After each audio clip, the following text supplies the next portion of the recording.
If you are interested in podcasting to help grow your web design business, in this video, I'm going to share with you some really helpful tips to help you do just that. This is actually kind of a Q&A session. My friend Tristan over at the Agency Alchemist asked me some really good questions, and he actually prompted his community, his web design community, to ask some questions about podcasting and how to do it as a way to grow their web design business. And this entire Q&A session I'm repurposing for you. If you are interested in podcasting, I'm going to help you decide whether it is a good fit for you, an alternative way to do a podcast that's not actually doing a weekly podcast, and more specifically, how to get clients through this medium of podcasting or this alternative method I'm going to share with you right away. So this is pretty in depth. However, a lot of this, podcasting is a huge thing. So there's a lot of resources that I'm going to cover, including like some of the gear and equipment I use and recommend. We don't go too far into that on this. So there's a lot of links below. Make sure you check those links for additional information on all that. But for right now, enjoy this Q&A session. And again, big thanks to Tristan and his community at Agency Alchemist for allowing me to repurpose this for you guys to help you see if podcasting is a good fit for you. Hey guys, it is so good to be here with you.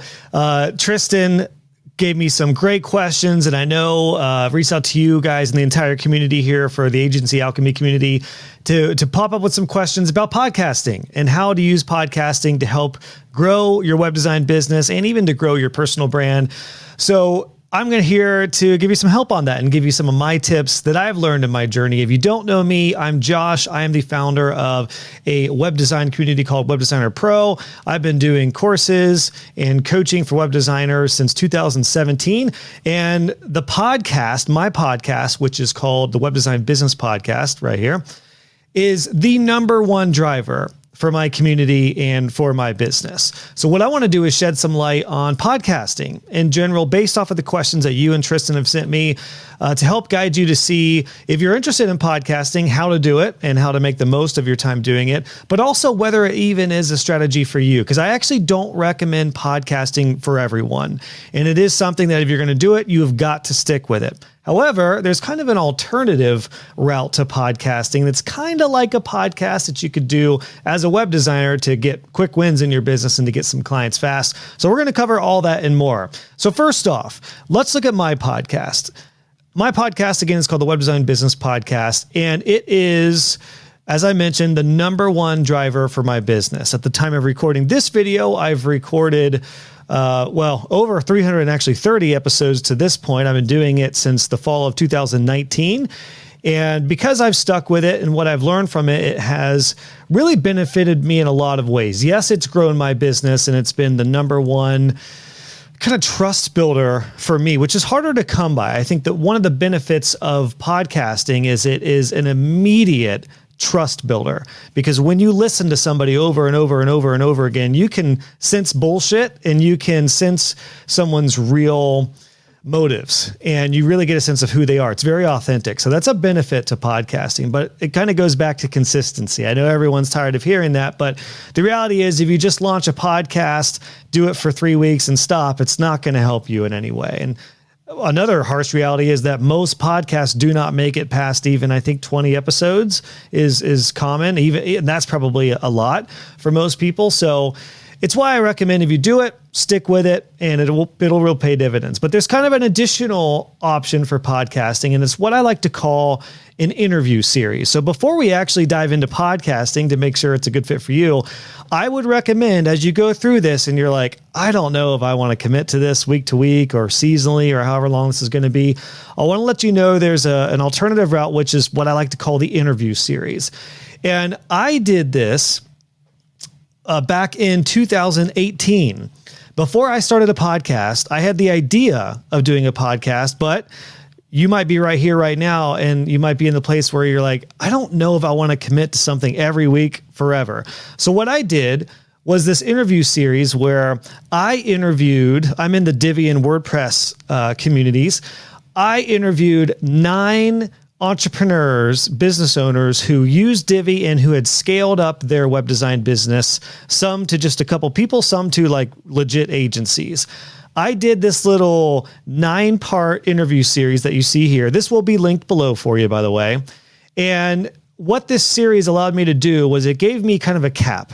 It gave me a trial run to see if I liked interviewing people, and it really helped boost my awareness in the community and to make connections. That's another benefit of podcasting, is it's one of the biggest personal growth tools that you could ever embark on. And it really, if you're a curious person, it gives you the opportunity to kind of scratch your itch if you're a curious person. So this is a look at the interview series that I did. It was 9 parts. I recorded folks on Zoom, and then I released this once a week for 9 weeks and made this a blog series that was able to boost my awareness in the communities. And I immediately got access to all of these people. So like Tim Streifler with Divi Life has a huge community of Divi users and WordPress users. And immediately when he shared this out, a lot of people got to know me through this interview. I didn't even need to sell to them or do a partner webinar or anything. I just interviewed Tim, heard about his business, and then he was able to share it with his audience. And a lot of people got to know me. Thousands of people got to be exposed to me. Same way with all of these other Divi web designers. Now, I'm showing you this because if it were me and I were starting today, before we dive into these questions, I would do an interview series. It's kind of like a test run podcast. It's exactly what I would do. It's exactly what I recommend that a lot of my students do, which is to, if you know your niche or your ideal clients, then get a bunch of them, line them up, and ask them if they would like to be interviewed by you. And most people, if they get a chance to talk about themselves and talk about their business, they're going to be thrilled. They're actually 100% going to be down to talk about themselves. And then what you can say is it'll just be an interview about a half an hour or 45 minutes, ask you about your business, your story, and then you'll have an opportunity to share this content with your audience, or you could repurpose it for social media, or you can do this interview series, and then it's going to be a part of a larger network of interviews, and then they can all share all of their interviews. And it's a way for you as the web designer to host something and be the sponsor for this little interview series. So imagine if you lined up 9 or 10 business owners in your network, or whether they know you or whether they don't know you, whether you just want to reach out and say, hey, I'm a web designer, based in my city, and I'm interviewing a lot of businesses, local businesses, about what you do. And I want to be able to interview you. You can repurpose this. I want to feature you. You'll get a link on my website, and you'll be able to use this content. And then more importantly, I'm going to interview a lot of different people, and we're all going to be sharing this out. So it'd be a great way to drive traffic to your website or just to build awareness about your brand. And it's presented by me, the web designer. If you need any help with web design, whatever you offer, I'd be happy to be the guy to request a consultation with, and we can go from there. So you present it as you're almost like the host, and you just happen to do web design. And I'm telling you, when you do 9 or 10 interviews with business owners, word gets around, they're going to share it. And then you will build a level of trust that is so much better than doing ads or going to networking events or doing anything that's more proactive with sales, which those are fine methods, but this is a way to sell without selling. So an interview series, try that out. And everything that we're going to cover here will apply to an interview series just like it would a podcast. But I really wanted to start with this idea of an interview series versus a podcast, because they are two different things. A podcast is something that by nature is ongoing, even if you do it seasonally. If you do it for one season and never do it again, podcast apps are not going to feature that. And it's going to be hard to promote that ongoing. So I recommend doing an interview series, 9, 10 parts, 10 interviews, and then you record it with Zoom. You can put it on YouTube if you record the video, which can be repurposed. It's an advertising piece for your potential clients. It can be awesome. So I recommend doing that. And again, link below is the one that I did for my business here when I started doing Divi tutorials and coaching and courses for web designers. And this was awesome. This also brought some of my team members, by the way. I had 2 subcontractors that were on my team that came through this interview series just by seeing it and just by them knowing I was interested in scaling. So there's so many benefits to doing this. It also lets you know whether you want to do podcasting or not, because you may do this and think interviews drain me. I don't want to ever do that again. In which case there's a lot of better other ways to market your business than podcasting, which I'm going to have a resource for you at the end of this to dive into. So let me answer some of your questions with the foundation that we just laid here, starting with advice for someone who has never done anything like podcasting. Yeah, there's a lot of multifaceted things involved with podcasting, because you are if you do interviews, it's going to be much more of a Q&A style thing. Like curiosity is one of the best things you can have as a podcaster. So if you've never been somebody who has interviewed people or asked a lot of questions, it's going to be a good trial run with this interview series that I recommend. But my advice would be stay curious. And it helps if you're interviewing somebody about a topic that you're interested in. We'll get into topics here shortly. If you do the interview series thing, if you just get to a bunch of different industries, I would keep questions more about the industry itself. And I mean, I find that stuff fascinating. I think if I talked to 10 different business owners that were all in different industries, I would have loads of questions, because it's like, how did you even get into like a masonry business? Or how did you get into a steel business? Or how did you become a chiropractor? Where did that stem from? Just curiosity is the big thing, whether you're in a niche or whether you're in a more broad podcast or broad entrepreneurial series. So the biggest tip there is just to stay curious as an interviewer.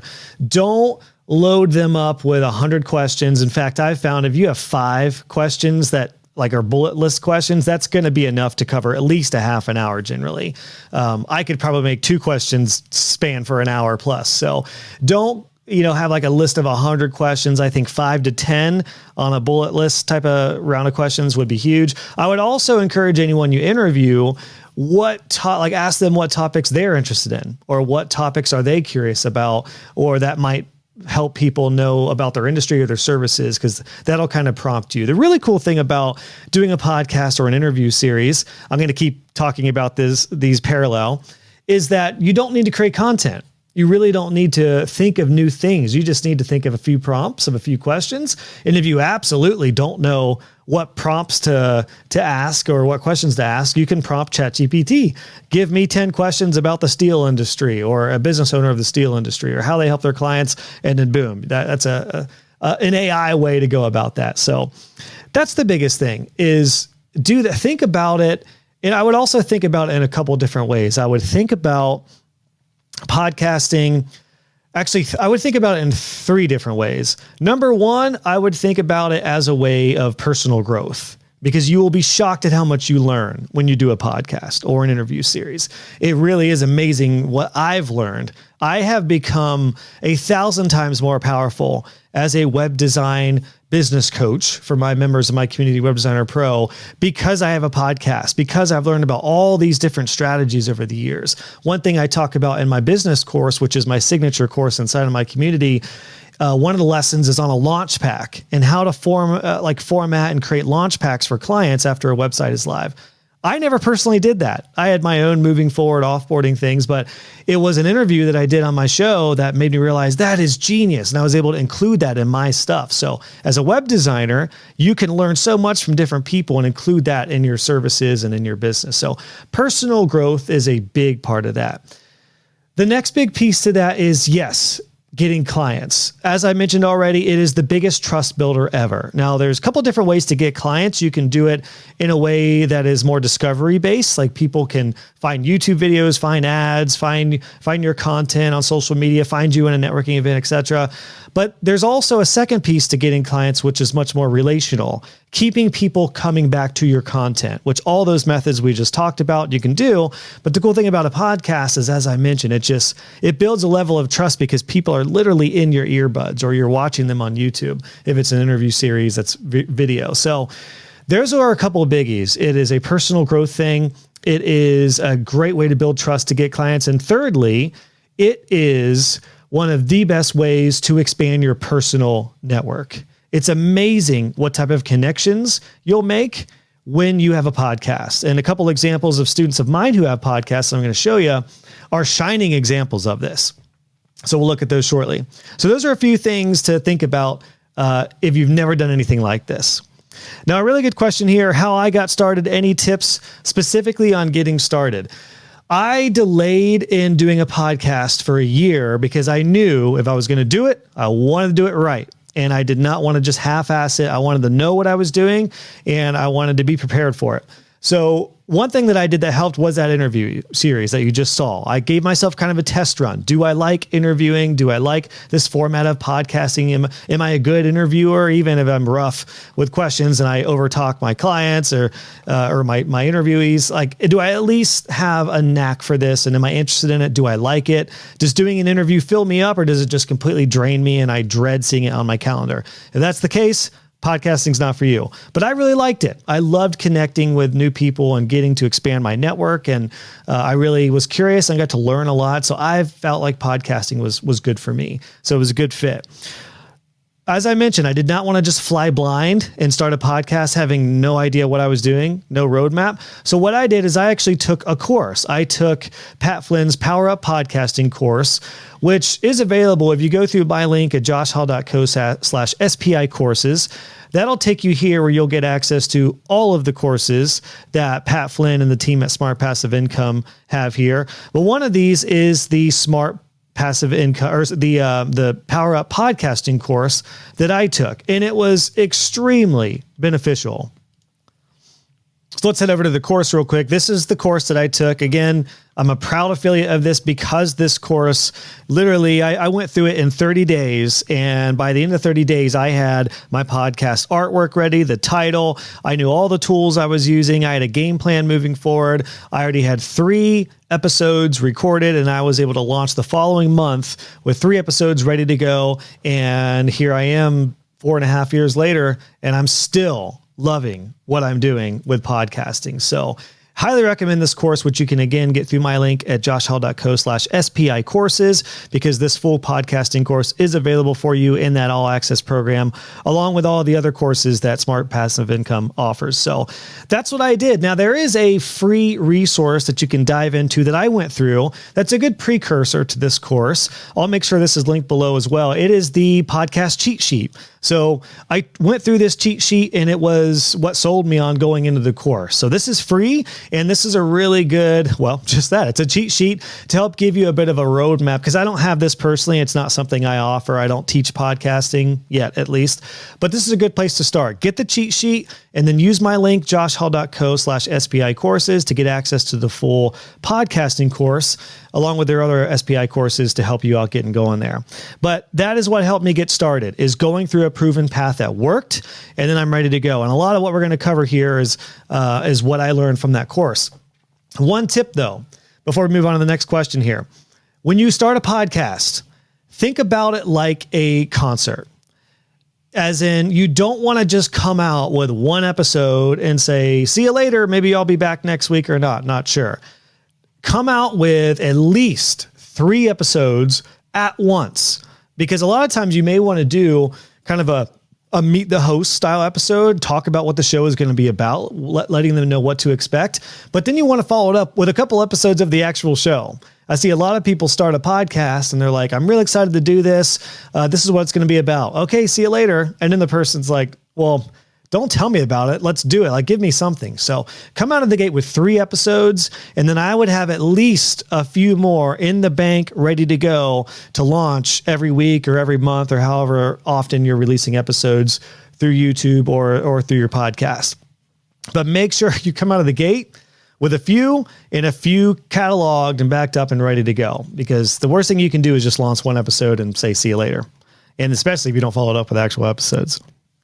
So next question, what type of podcasts do you recommend, solo or guests or both? I like the mix of both. My podcast, the Web Design Business Podcast, is mostly interviews, but I do interject solo episodes. My frequency has fluctuated, but I generally do 1 interview every week. And then I'll do a solo episode maybe 1 or 2 times a month, which are usually a little more coaching based. And if I happen to be a little dry on interviews, then sometimes I'll replace a solo episode with what was typically an interview episode. I really like both. And I think a lot of my listeners like both, because if you just have an interview show, you will be really tempted to take up a lot of time during the interviews with questions and your thoughts. And I've seen this with a lot of people who are early on in podcasting, and I used to do this too, which is where you end up talking a lot more than your guest. If you record via Zoom or whatever, and you record an interview and then you look at the file size and your file size is way more than your guest, then you've been talking too much. Your file size for your audio should be like a fourth of your guest. You want to allow your guest breathing room to talk, which is why if there's a topic you're really passionate about, I recommend recording an interview and then following that up with like a solo episode to be able to expand on that. Because you interview your guest, you don't want your guest to be listening to your own coaching episode. You want to interview your guests and let them have a platform to speak. So hold your tongue, interject obviously at some point and give a little insight, but don't make an interview a solo episode. Save your episodes for solo episodes. So I like the mix of both. What you're really dealing with is an interview episode and then solo episodes, which are more coaching based. So I personally like the mix of both.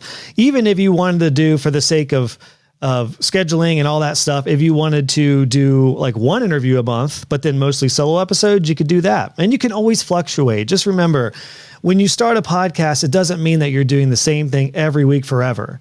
You could try four interviews a month, or you could do 3 interviews a month, or maybe even 2 interviews a month. What if you staggered it? 1 solo episode and then 1 interview a month. That way, in 1 month, if you recorded 2 interviews and then after that you recorded 2 solo episodes the next day, you've got a month of content ready to go right there. So I would do both. I recommend doing both. Now here's the biggie. Equipment. I know you're curious about what do I use? What do I record with? To save us time in this, I'm going to recommend that you check out I do have a whole video on my home studio gear, which includes what camera I use, the microphones I use, the cords, lighting, and all that stuff. I'm actually in a new office, so I am going to be replacing this with my new studio, but most of my gear is all the same. It's just a couple different lighting elements in a new office because I'm in a new home. But I'm going to link this below. You can just search Josh Hall Josh Hall's home studio tour if you're listening to this and not watching it. But check that out. That has a lot more advanced gear on this, again, to save us time. But I will say, as far as tools go, you can get started with a mic that is not a big fancy mic that you see here. This is a USB mic, this is an auxiliary mic, meaning it is a legit mic that has a cord that plugs into a sound interface that goes into my computer. That's a little more complicated. I recorded most all of my tutorials and started my podcast with a USB mic, which was a Blue Yeti. Blue Yetis are super affordable. There's a lot of different versions. They plug right into your computer, so you don't need to have a sound interface. Like this mic goes into a Rode Procaster soundboard, and I can put multiple channels in here. It has effects. It has a lot of different, all kinds of things, but it's more advanced. Start with a Blue Yeti microphone that plugs right into your computer. You're good to go. To actually record podcast, if you're using Mac, you can use GarageBand, as simple as that. You can use ScreenFlow. There's a variety of other ones. I actually just recommend for interviews, just start with Zoom. I actually use a platform called riverside.fm, which is really nice and handy, and you can export snippets and stuff like that. So if you're on a pretty legit level, I would just invest in Riverside. It's not much. I think it's $20 a month, something like that, but you can do a lot with it, so it's worth it. Otherwise, just use Zoom to start your interviews. I recorded over 150 interviews on my podcast with Zoom, and then I switched over to Riverside. Just has a little better audio quality and a little better video quality as well. So those are some tools that you can use. One question, which kind of leads to the next question, is how do you put this podcast live to the world? Am I uploading an episode to Apple Podcasts and to Spotify and to wherever else? No. The good news is there's platforms that you upload your audio to, and those will get kicked out everywhere. I use and recommend and wholeheartedly enjoy Buzzsprout. Buzzsprout, if you go to my link, joshhall.co/Buzzsprout, you will get a credit to try this out. I love Buzzsprout. It's super intuitive. It's like dirt cheap for everything that you get.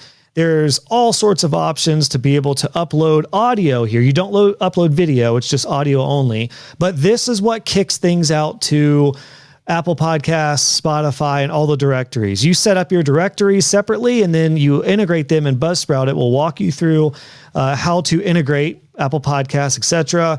And it's awesome. So I highly recommend using Buzzsprout. The reporting's great. It's really affordable. You get really good stats and analytics, and it just works. And it's just awesome. So highly recommend Buzzsprout. Again, that's audio only. So if you're going to do video, I would recommend putting something separate over on YouTube, recording the video through Zoom.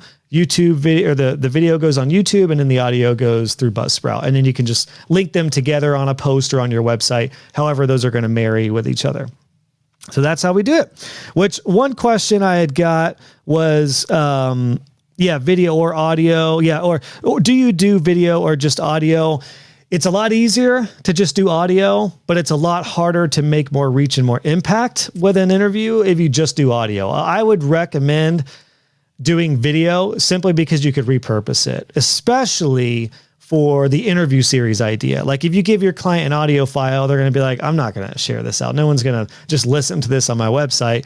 Very few people would, maybe their mom or something, but I would do YouTube because you could post it on YouTube. You could SEO it up. That could be a resource that you could splice up and create shorts out of. You could give your interviewee the full YouTube video, the shorts, and of course the audio will go onto all the audio feeds as well. But yeah, they really marry nicely together. It's just a lot harder to go further with just audio. So I would recommend, if you're at all apt or interested, to do the video route too, because you could just repurpose it in so many ways. You could actually record less interviews. You could do one a month, but then repurpose it over a month if you wanted to get started. But again, I would try it out with the idea of this interview series. So yeah, great question there. Overcoming limiting beliefs. So I guess it would depend on what beliefs you have that are limited. I'm imagining in the realm of podcasts, the context of podcasts, limiting beliefs might be like, what if I stumble? What if I hate my voice? What if I don't know what to say? What if I get tongue-tied? Anything that is to do with being on camera or recording yourself, you will get better as time goes on. I'm very comfortable on camera right now, but it's only because I've been doing it every day almost for years.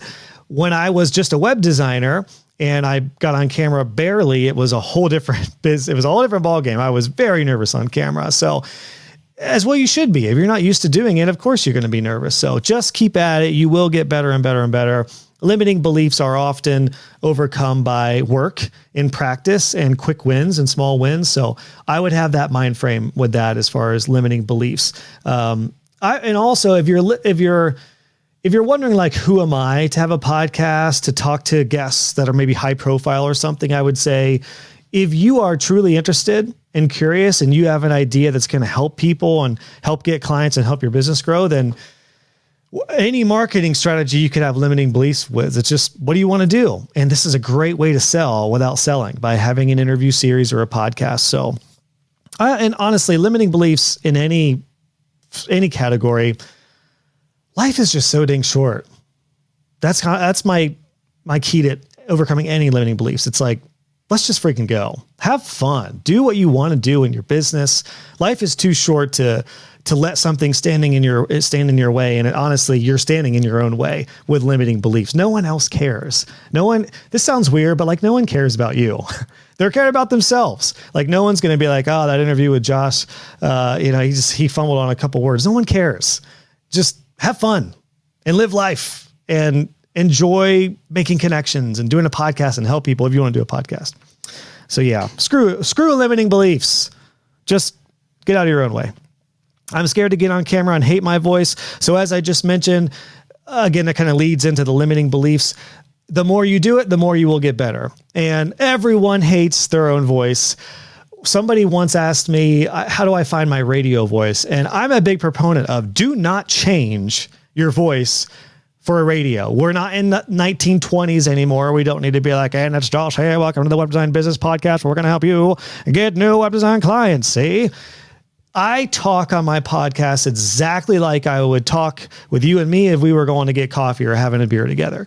And I recommend that you do the same, because that's what's going to breed that trust and authenticity.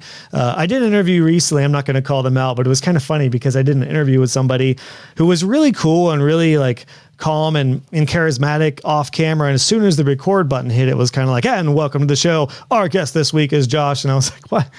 Why did you even do that? Just talk like you were talking, because I don't want to talk to this person now. Or like, this is like a fake version. Just be you. Be 100% you on the camera, on the mic. And that'll help with the feeling of presenting to, or the feeling of like being too polished or too corporate-y, by just being you. So that's my biggest recommendation there.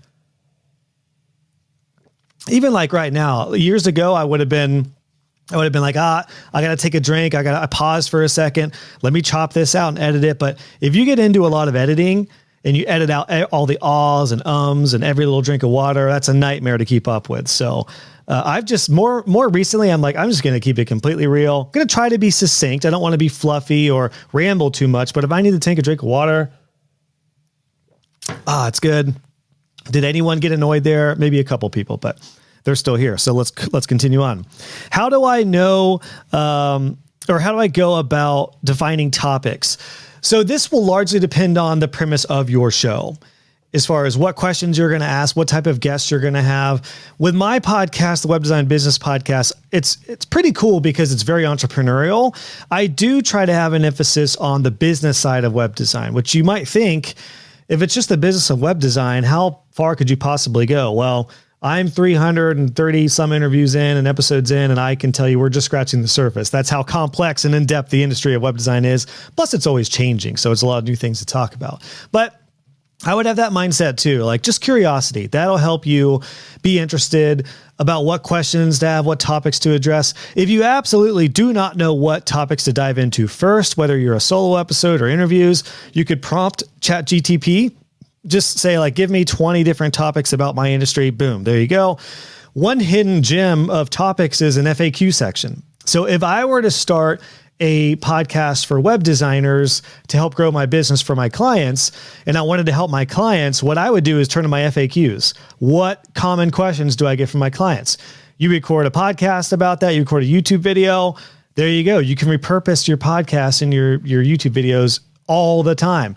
And if you do your podcast as a YouTube, like video wise, you can use that as like a client resources page, or you could put a little video in each one of your FAQs. So that's a great way to start. But I have a feeling you know what questions are for the most part. You should have probably at least a year of questions that you know would be really beneficial for your show, depending on the topic. But again, that's where if you do interviews, you don't need to worry about topics as much, because they're going to have topics and they're going to have interests. All you have to do is prompt them and just be curious. Or just, if you get someone like me who likes to talk a lot, get them on your show and give them one question, then boom, they're off. Good luck getting them to stay under an hour. Speaking of other people, getting guest speakers.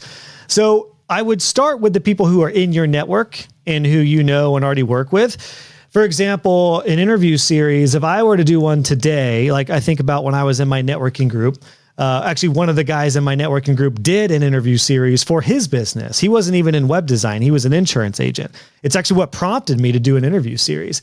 He was an insurance agent who started a new business, and he interviewed, I think, over 15 people in the local community who he knew, and his business blew up. Like, because he was immediately exposed to all their networks through this interview series, and he didn't have to cold pitch anybody or reach out. He knew a lot of people and asked, "Hey, I'm doing a little interview series. We'll talk about your business. It'll go on my YouTube channel." I was his web designer, so I was putting it on his website, and that's what we did. It was great. So as far as getting guests, I would start with people in either a networking group or your local community, people who you know who are in your network. Even if they're not clients or potential other industries, I would say if you're a web designer, you probably know photographers, you might know videographers, you might know SEO people, you might know copywriters. Talk to them, and they could be your first set of interviews. And wow, what a great way to boost awareness for them. And they can share. Again, it's all, you see how this is all leading back to you, your personal brand, your business, all through a podcast or an interview series. So I would start there. Guest speakers wise, a level up from that or a level back from that is where you get into pitching people. And there's a lot of different ways to go about this. The way I personally get guests on my show is now I'm getting a lot of requests, which is a whole nother ball game. I actually am in the process of making a better system, because I've been ghosting a lot of people if I review something and I just don't think it's a good fit. I hate to ghost people. At the same time, I can only handle so much. I have a very small, lean and mean team behind me, and we're just not set up right now to go through like 100 requests a month. I don't get that many, but it is time intensive if you want to look at somebody, get a feel for them, look at the type of topics they cover. So if you have a show that gets any amount of traction, you will get requests. So heads up on that. Sometimes podcast agencies, like I could sign up for a podcast agency that kicks me out to a bunch of podcasts, and I'll have like a one sheet or a portfolio page, and they try to get me on another podcast. You'll get a lot of those. But I tend to do it very organically. I might hear a show, like hear one of my podcasts I listen to, I might hear a guest and be like, oh, I would love to ask them about a similar topic. So I might reach out and say like, hey, I'm Josh. I'm the host of the Web Design Business Podcast. I loved your interview on this podcast. Would like to see if you'd like to come on my show. Side note, if you're listening to podcasts and hearing people, if they're on other podcasts, they might likely be on your podcast. So, and they might likely have a mic and actually might sound good. So just remember, if you talk to a business owner who's never done a video or a podcast before, if you try to set up a call with them, they may have like the worst lighting and mic ever. So ideally you'd have some resources to help let them know, like have a decent mic, have somewhat decent sound and lighting, and we'll be good to go. So that's kind of how you can go get guests that are in your sphere or the next level up. I will say with more like top tier guests, like I've been fortunate to interview Amy Porterfield, author Derek Sivers, who's made famous from the Tim Ferriss Show, Mike Michalowicz, the author of Profit First, and a lot of really, really high tier people in the web design world. The way I've got a lot of them is I reach out in a variety of different ways. The people who are not like A-list or B-list, entrepreneurs who have a huge team, generally you can get to them directly. So like a lot of the popular people in the WordPress and web design realm, I just DM directly on Facebook, Instagram. Like I'm recording this for Tristan's crew. I think Tristan and I got connected through Instagram. I can't remember if I reached out first or if he reached out to me, but that's generally you can get in touch with people through DMs unless they're at a level where their DMs are just unmanageable. And in that case, I would go through their website. So in all of the cases I mentioned, Amy Porterfield, Derek Sivers, and specifically Mike Michalowicz, I went through their website. I was actually a student of Amy Porterfield's. I went through one of her courses and I sent a video testimonial in, and I told her team like, hey, I've actually I found, I think I searched how to get Amy Porterfield on your podcast, and I found a media page, and it said for requests for Amy, go to this link. And I went through the contact form and I actually sent in a Loom video with a little minute video that said, hey, I'm Josh. I've been through Amy's course. I really enjoyed it. My community could use help with list building, so I would love to interview Amy and talk about her journey on my show. And then I heard back and said, hey, we received your request. We're going to review it next month and see if you'll be in the running to move forward. I got through the first wave. I got through the second wave. And then somehow that got up to Amy and they said, all right, she's down to come on your show. And there we go. I sent the link and talked to her assistant, and we went from there. Pat Flynn has been on my show, and he was actually the first biggest guest I ever had. Go back to episode 100 on the Web Design Business Podcast if you want to check that out. But the way I got Pat Flynn was I actually, same thing. I went through his podcasting course. They did a call for testimonials for that course. I sent in a video testimonial. One of the team members reached out to me and said, hey, we really liked your testimonial. We'd love to feature you as a full success story. We'll interview you for 45 minutes and then we'll write a blog post for the Smart Passive Income blog. So I did that. Was really cool experience. And I thought that was it. And then I think like a few months later, I got an email from Pat Flynn's direct assistant and said, hey, Josh, I have exciting news. Pat read your success story and would love to feature you on his podcast, on the Smart Passive Income podcast. So that's how I got on the Smart Passive Income podcast. And then at the end of that call, I was like, I'm never going to talk to Pat on video one-on-one. So it's my only chance to do this. And I didn't think I'd be able to get in touch via DM. So at the end of our interview, I said, hey, Pat, I remember I said, if I'm stepping out of line, no problem, no pressure on this, but I'm coming up on episode 100 of my podcast, and it would be an honor to interview you for the 100th episode. Would you be interested? And he said, heck yeah, dude, no problem at all. He's like, reach out to my assistant and she'll arrange it. So that's how I got Pat Flynn. Derek Sivers, I just messaged him through his website, through his contact form. And same thing, I sent a little 30-second Loom video that said, I'm a huge fan of your books. Hell Yeah or No is like one of my favorite books of all time. So I would love the opportunity to interview you. And he said yes. Mike Michalowicz, same way. I went through his contact form and said, Profit First is something that I actually recommend to my students. It would be an honor and a half to have him on the show. And I got to have Mike Michalowicz on for a half an hour. So those are some ways I've got guests, but those are advanced strategies. I would start with people in your circle and kind of go up from there. And in most cases, you don't need like a high profile guest. I'm kind of semi in the entrepreneurial world and semi in web design. So I was hoping to get some higher profile guests. And as my show grew, quite frankly and transparently, I was like, it'd be cool to be able to say like, I've interviewed Pat Flynn, I've interviewed Amy Porterfield for leverage when I do want to get some other high profile guests. So that's exactly how I did it. I bought courses. I sent video testimonials in. That's how most of those started for me. Let's talk about getting clients through a podcast. Again, I think the easiest way is to do the interview series. A podcast itself needs to be ongoing. You could do it seasonally, but it's like, especially if you're a generalist, if you have a lot of different types of clients, a steel company client is probably not going to listen to a podcast that a hair salon company is going to listen to, or, it's going to be very hard to be a generalist style approach. So what I would do is if I want to specifically get clients through podcasts, I would do what one of my members in Web Designer Pro does, Marie, who has a podcast. Her brand is called Beyond the Kitchen Table. But as we see here, if you're watching this, she has a podcast that's called The Website Coach. Now, what's interesting about this is she is not a podcast for web design. She is a podcast for people who want help with their website. And she's been really consistent with this. So check her out. It's Beyond the Kitchen Table is her brand, and you can search The Website Coach Podcast. She has positioned herself as a coach for business owners for their website. So very particular. This is a great way to go. I'm showing you a couple examples now while we're here. One example, if you have a niche, like, so this is Mark, one of my students who is getting a lot of his clients through his podcast, but his podcast is different. It's unrelated to business. He helps primarily a lot of churches with their websites, and he has a podcast called Real Talk Christian Podcast. So it's not directly related towards getting clients for his web design business. He just happens to be the host of this Real Talk Christian Podcast. And guess what? Anytime he drops the fact that he's an entrepreneur, or maybe he is the owner of a web design business, naturally that's going to build leads for him, and they've already trusted him. Now, you could do this in a way that is kind of an offshoot, but is particularly leading into getting clients. But just goes to show that there's a lot of different ways to get clients through a podcast that's not direct. You don't need to say, hey, hire me.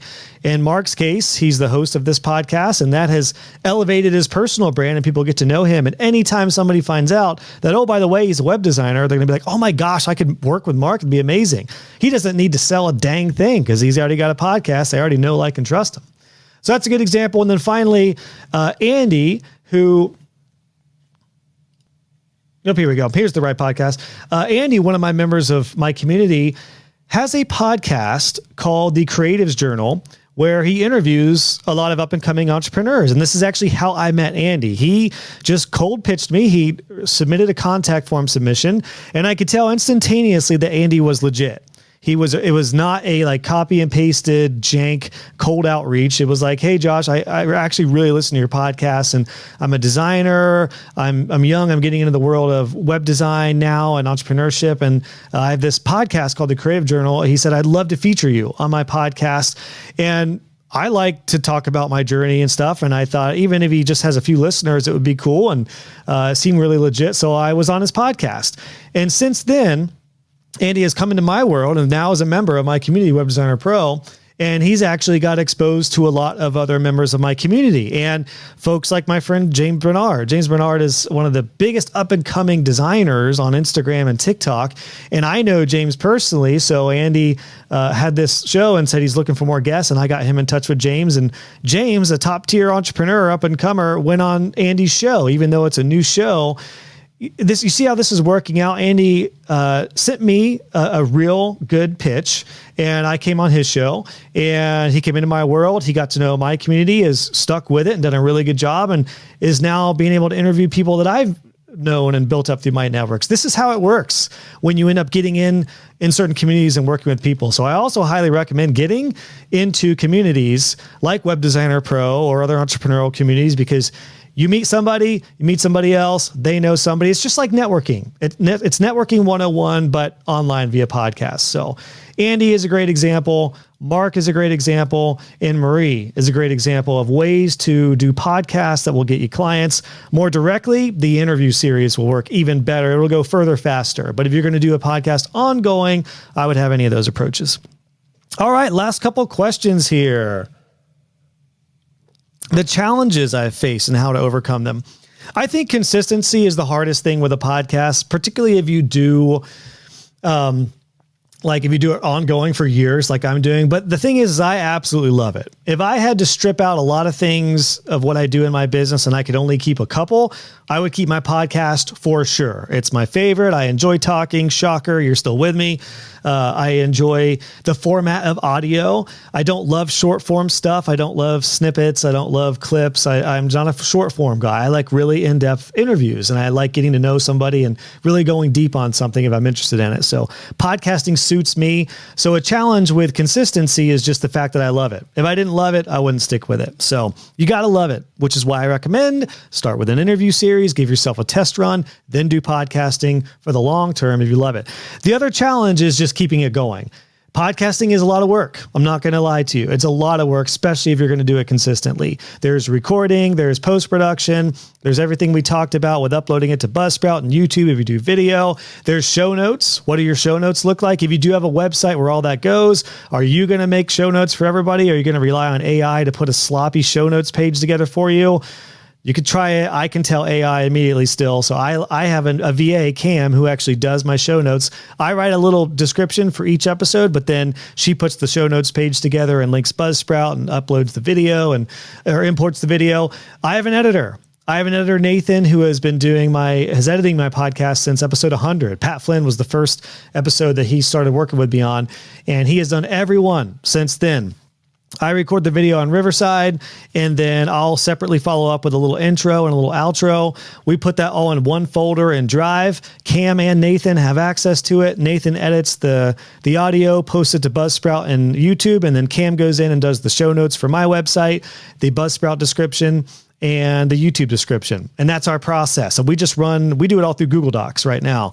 We have a Google Doc that is our schedule, and I have little tags that say recorded, ready for Nathan. Once Nathan's done, Nathan has a tag that says ready for Cam. She goes in there. I kind of run everything off that one Google Doc, which is just a spreadsheet. So those are the challenges, keeping it going, because it can be extremely time intensive. And unless you love video editing and audio editing, and that's your jam, even if it is your jam, if you have a business to run, you need to run your business. And one thing that Pat Flynn told me on our episode when I was interviewing him is he was like, even though I loved audio editing, I knew just because I can do this doesn't mean that I should do this. I've got bigger things to work on. Nothing against that task, but like I hired Nathan because Nathan can't run my business. Nathan can't vision cast and coach for my business, but he can edit my podcast. So that's really important if you're going to stick with this long term.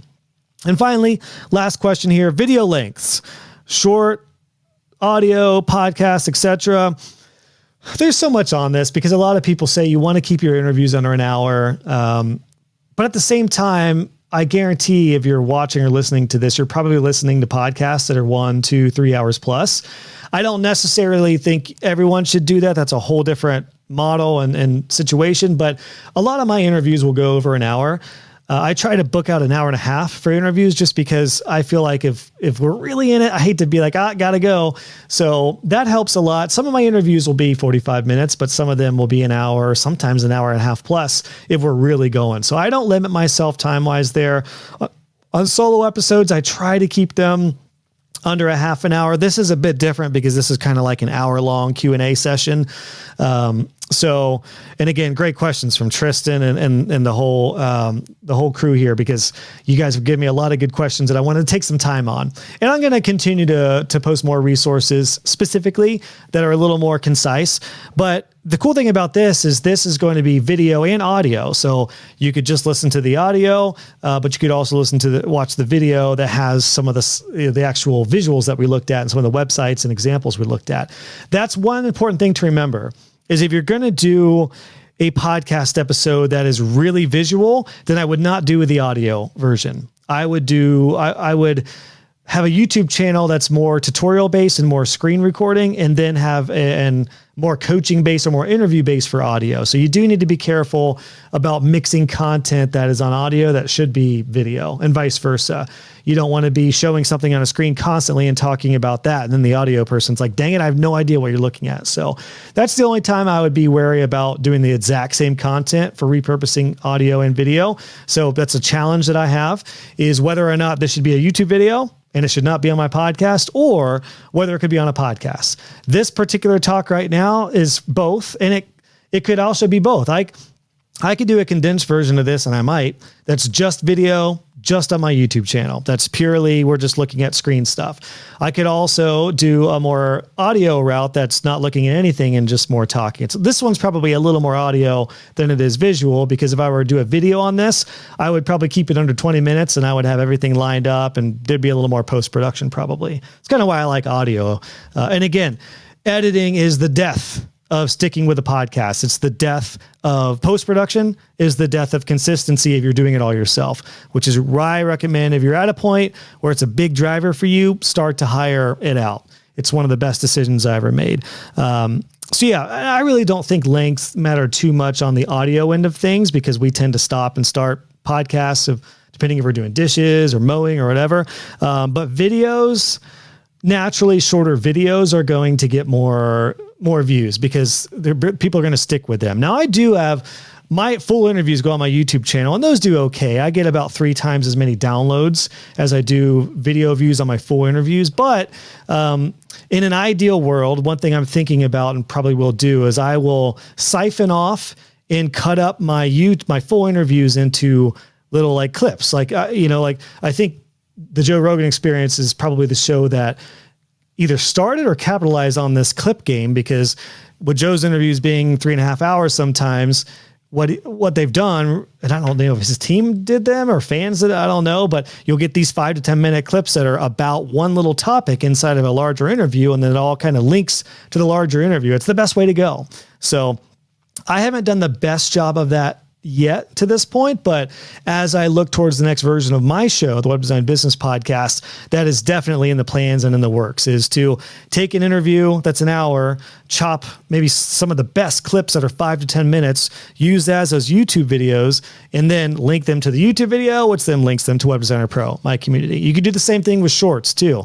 If you use Riverside, you can actually, while you're recording, you can click M, and that'll tell Riverside that, hey, this was a really good point. You go back in, you could make a short that's less than a minute, repost that on Instagram, LinkedIn, TikTok, whatever. That could go to the bigger clip, and that could go to the full interview. Then they come into your world, you get paid, then your bank account fills up, and then you can chill. So that's some thoughts on video lengths, etc. So I hope you enjoyed that one, friends. Again, podcasting, it is awesome, but no joke. So I hope this has helped shed some light as whether or not it's a good fit for you to help grow your web design business. And again, if you're curious but you're not sure, do the interview series. Try it out. It'll give you some light at the end of the tunnel. You can keep it simple with a USB mic and Zoom and a basic YouTube channel. You can repurpose that. Try it out. And I would love to hear what you think. If you end up trying that out, please let me know. Go to joshhall.co/contact. Send me your interview series. When you get it done, I would love to see it. I am going to be doing more resources, particularly on this interview series idea. It's a playbook I'm working up right now that's going to be inside of my community, Web Designer Pro. So if you have not yet joined Web Designer Pro, get on in. All my courses, the amazing community coaching with me directly, you can get access to that. And again, at the time of releasing this, I am working on an official guide for an interview series. So make sure you join Pro to get access to that. And you can interview people inside of Web Designer Pro and build your network. And in any case, do an interview series to build your business with people in your community or networking groups, etc. I hope this helps. So really excited to hear your thoughts. And again, contact me even when you post and do your interview series. Go to joshhall.co/contact. Make sure to check out all the links and resources below. That will help you go and take this to the next level. Cheers all.